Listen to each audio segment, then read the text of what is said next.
के लिए एक ही कारण होता है कि पितृ दोष है। क्यों भाई? पहले तो इतने लोग पितृ नहीं बन रहे थे, आजकल इतने लोग पितृ क्यों बन रहे हैं?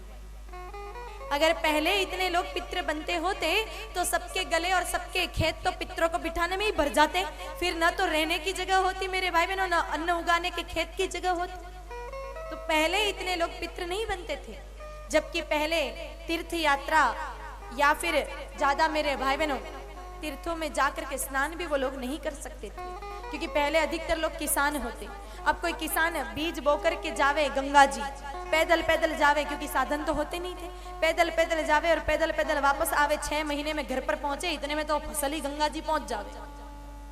तो पहले के ज्यादा लोग मेरे भाई बहनों तीर्थ नहीं जाते थे, गंगा जी नहीं नहाते थे, फिर भी मुक्त हो जाते थे। और आजकल अभी सोचो तो शाम तक गंगा जी पहुंच जाओ, नहा के आ जाते हैं। हर कई लोगों के तो नियम होता है हर 11 के दिन नहाने का, हर महीने में एक बार नहाने का, हर 15 दिन में एक बार नहाने का, लेकिन फिर भी आजकल के लोग पितृ बहुत ज्यादा बन रहे। क्या दिक्कत है मेरे भाई बहनों?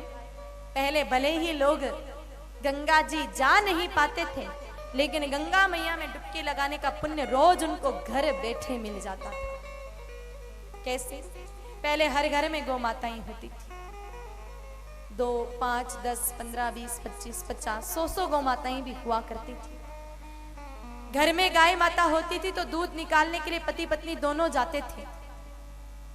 जैसे ही दूध निकालने से पहले बछड़े बछिया को छोड़ा पावसने के लिए, बछड़े बछिया ने जैसे ही अपनी माँ के थन में मुंह डाला, उसी समय वो गाय माता गोमूत्र का परित्याग करते थे। मेरे भाई बहनों, जैसे ही गोमूत्र नीचे गिरा जमीन पर, उसके छींटे पास में जो पति पत्नी खड़े हैं उनको लग जाते, तो गंगा मैया में डुबकी लगाने का पुण्य तो घर बैठे ही मिल जाता। रात भर जितने पाप किए सुबह दूध निकालने के समय धुल गए, और दिन भर जितने पाप किए शाम को दूध निकालने के समय धुल गए। रोज का हिसाब रोज ही क्लियर हो जाता था। इसे लोग पहले पितृ बनते ही नहीं थे।